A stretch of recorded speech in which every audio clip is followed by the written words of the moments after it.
2023 Porsche Macan T First Drive Review. Building a better base. Standard performance and design features make the base Macan more attractive. No mainstream automaker embraces the à la carte vehicle ordering process quite like Porsche. But every once in a while, the company bundles some of its most popular add-ons to create a new trim level in one of its model lines. Sometimes it's all about performance, while other times, it's all about value. In the case of the 2023 Macan T, it's a little of both. The T designation isn't new for Porsche.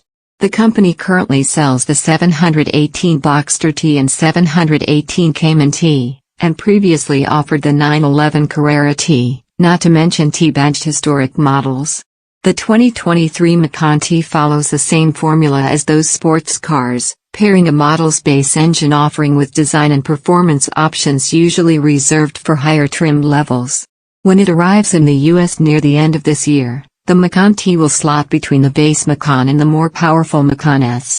Most of the T's extras can be found on other Macans. The 20-inch wheels come from the Macan S and replace the base SUV's standard 19s. Porsche also throws in the Sport Chrono package, which includes launch control, as well as its active suspension management adaptive damper tech. The Macan T has gray exterior accents and gloss black tailpipes, and inside, you'll find 8-way power seats with striped cloth inserts, a heated steering wheel and a few other little flourishes. Because the T builds off the base Macan, it's powered by the entry-level 2.0-liter turbocharged i4 engine. Don't let that deter you, though. The engine's 261 horsepower and 295 pound-feet of torque are more than adequate for this 4,112-pound compact crossover, especially since the low-end thrust arrives at just 1,800 revolutions per minute. Porsche estimates a respectable 5.8 second 0 to 60 mph time for the Macan T, matching that of a Sport Chrono-equipped base model. The 7-speed dual-clutch automatic transmission shifts smoothly and seamlessly in the background, though you can always grab one of the steering wheel-mounted paddles if you're feeling frisky. Like every other Macan, the T uses all-wheel drive, and Porsche says the traction control system was retuned just for this model, adding more rear bias than before. On the freeways and canyon roads around Los Angeles, I can't say I really notice a difference, but the T is nevertheless light, playful and enjoys being driven with gusto.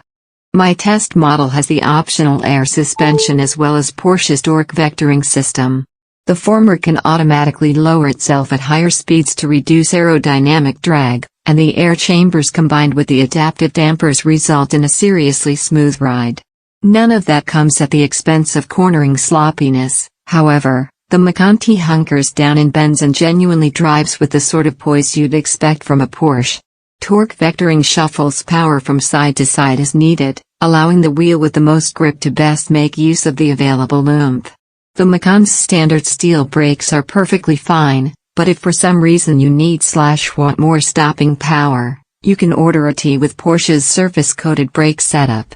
These stoppers are pretty impressive, but not exactly necessary on a crossover that'll likely never be pushed that hard. Instead, you're better off spending that money on some of the Macan's driver assistance technologies, since, in typical Porsche fashion, most of them will be optional. Lane departure warning and parking sensors are standard on this German spec test car, while things like a surround view camera system, blind spot monitoring and adaptive cruise control all cost extra. The official US spec list of standard and optional equipment will be finalized before the Macan goes on sale.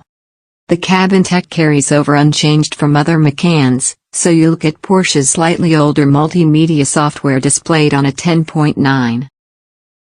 Official pricing isn't available yet, but Porsche says the Macan T will start in the low $60,000 range.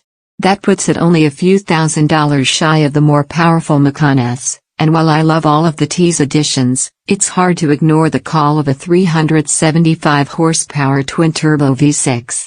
More powerful competitors like the Audi Q5, BMW X3 M40i and Mercedes-AMG GLC 43 play in this price range, too, though the slower Macan is still the more engaging stare.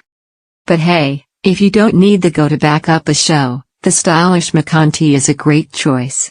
And if you were to add all the T's standard equipment to a base Macan, you'd actually end up spending more money. There's a time and a place for a la carte ordering, but the package deal Macan T is a pretty smart buy.